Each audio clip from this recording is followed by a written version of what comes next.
जनपद जौनपुर से दिल दहला देने वाली एक घटना सामने आई है, जहां पर एक पत्नी अपनी पति की हत्या के लिए अपने आशिक का सहारा लेती है और इस कदर इश्क परवान चढ़ जाता है कि आशिक जो है वो पति को मौत के घाट उतार देता है। नमस्कार, मैं श्रवण कुमार और आप देख रहे हैं समरस भारत न्यूज़। दोस्तों, सच्ची घटना है। मोगरा बादशाहपुर थाना अंतर्गत एक क्षेत्र है और उस क्षेत्र के अंदर रहने वाला विकास पांडे, जो कि ई रिक्शा का चालक है और ई रिक्शा चला करके वो अपने घर का भरण पोषण करता है और गरीबी की ज़िंदगी जी रहा होता है। और ऐसे में पत्नी मिल जाती है खूबसूरत, और खूबसूरत पत्नी को जब लेकर के वो घर आता है तो बड़े लाड प्यार से घर वाले उसे बहुत ज़्यादा मानते हैं, बहुत ज़्यादा सम्मान करते हैं और जो भी बातें पत्नी कहती है पति मानने को तैयार रहता है। हमेशा ही पत्नी की सारी बातें मान लिया करता था और ऐसे में धीरे धीरे समय बीतता जाता है।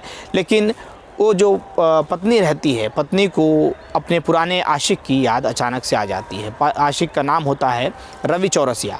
रवि चौरसिया कक्षा 6वीं में जब वो लोग पढ़ाई कर रहे होते हैं तभी से उनके दोनों के बीच में एक दूसरे के से प्यार जो है वो जागृत रहता है, एक दूसरे के प्रति इतना ज़्यादा लगाव रहता है और एक दूसरे से वो शादी करना चाहते हैं। लेकिन नाबालिग अवस्था रहती है, धीरे धीरे समय बीतता जाता है। लेकिन घर वाले समय के साथ साथ में धीरे धीरे जब मैच्योर होते जाते हैं ये लोग, तो घर वाले इनकी शादी तय कर देते हैं।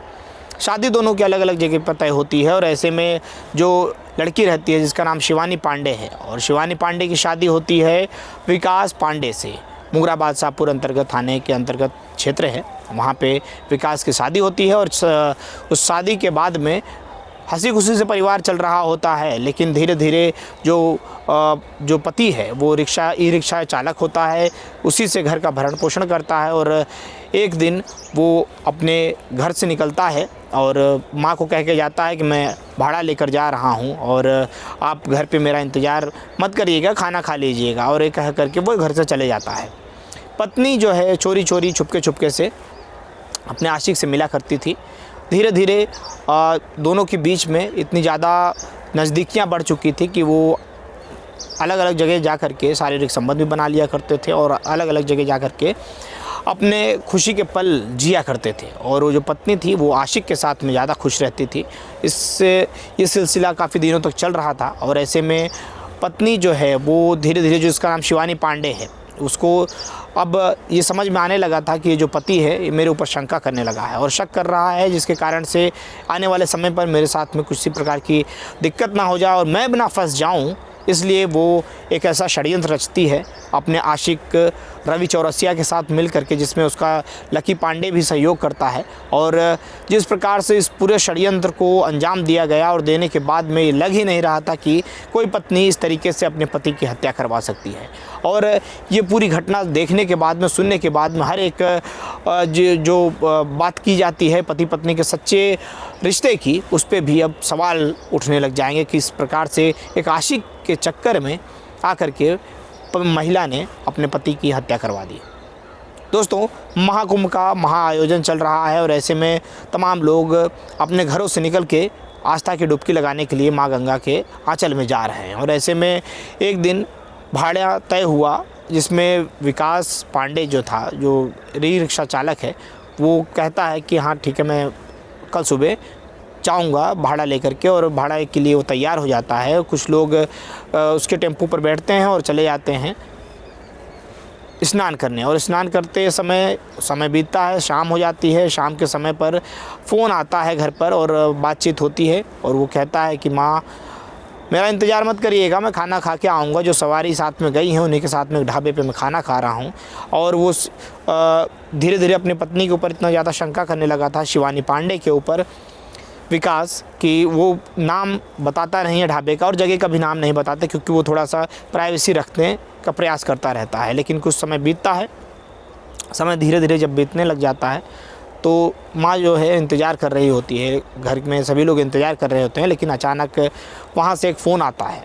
फ़ोन जब सब लोग सुनते हैं तो सभी लोगों के जो आँखों के सामने से एक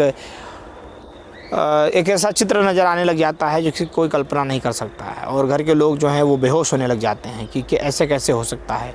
फ़ोन पे थाने पर से फ़ोन आता है और कहते हैं कि जल्द से जल्द आप पेट्रोल पंप के पास में आ जाइए।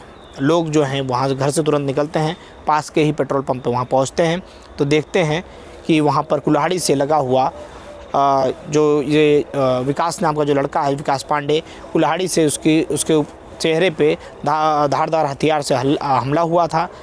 पीछे की कॉलर कटी हुई थी और इस प्रकार से खून बह रहा था जैसे कि किसी ने जानबूझ करके काट दिया हो। घर वालों ने सोचा कि ये एक्सीडेंट हो गया होगा, इस प्रकार से तमाम लोगों को लग रहा था। पुलिस तुरंत शव को बरामद करती है, घर वालों को कहती है कि आप तुरंत उसको हॉस्पिटल लेकर चलिए, वहाँ पर देखेंगे हम, तभी हमको विश्वास होगा। घर वाले भी मानते हैं, तुरंत तो एम्बुलेंस आती है और उस लड़के को, विकास पांडे को वहाँ से हॉस्पिटल ले जाते हैं। हॉस्पिटल जब ले जाया जाता है तभी वहाँ पर जांच पड़ताल की जाती है, पूरी शरीर की जांच पड़ताल की जाती है और पता चलता है कि मृत घोषित हो चुका है। और मृत घोषित करने के बाद में वहाँ से तुरंत वहाँ से लेकर के पुलिस अपने शव को कब्जे में कर लेती है और धीरे से फिर परिवार को पोस्टमार्टम के लिए भेज दिया जाता है। अब शक की रेखाएं जो हैं वो इधर उधर घूम रही थी। परिवार के लोगों को शंका थी कि इसकी हत्या की गई है।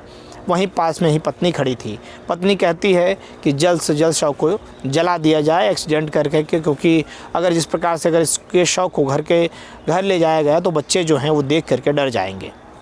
ये बात कहीं ना कहीं जो थाने के एसओ साहब हैं उनको ये समझ में आता है। उनको शंका होता है कि कोई पत्नी ऐसे कैसे कह सकती है कि ले जा करके जल्दी से बॉडी को जला दिया जाए, जबकि परिवार के लोग भी यहाँ मौजूद हैं और परिवार के लोगों का कहना है कि डेड बॉडी हम घर पर ले जाएंगे।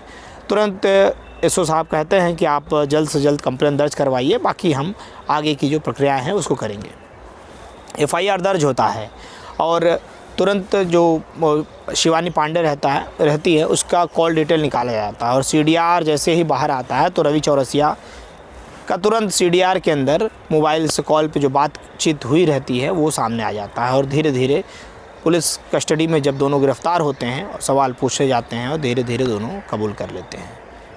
कबूल जब इस प्रकार से करते हैं, गांव के अंदर हलचल मच जाता है, गांव के अंदर कोहराम मच जाता है। घर के परिवार के लोगों का रो रो कर बुरा हाल हो जाता है कि ऐसे कैसे इतनी खूबसूरत दिखने वाली जो हमारी बहू है और मेरे फूल जैसे बच्चे को इस तरीके से खा गई, इस तरीके से इतना बड़ा घटना को अंजाम दे दिया जिसकी हम कोई कभी कल्पना भी नहीं कर सकते थे।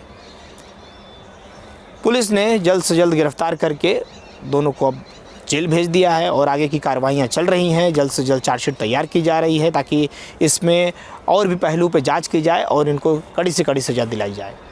घटना बहुत भयावह है, सुनने के बाद हर किसी की रूह कांप जाएगी। इस कहानी को सुनाने का हमारा किसी व्यक्ति विशेष को ठेस पहुंचाना मकसद नहीं है, अपितु आपको जागरूक करना है, जाकि आप जागरूक रहें, सजग रहें और इस प्रकार से अगर आपके साथ में भी चीज़ें हो रही हैं तो उससे बचें। मिलते हैं फिर किसी नेक्स्ट वीडियो में। जय हिंद, जय भारत।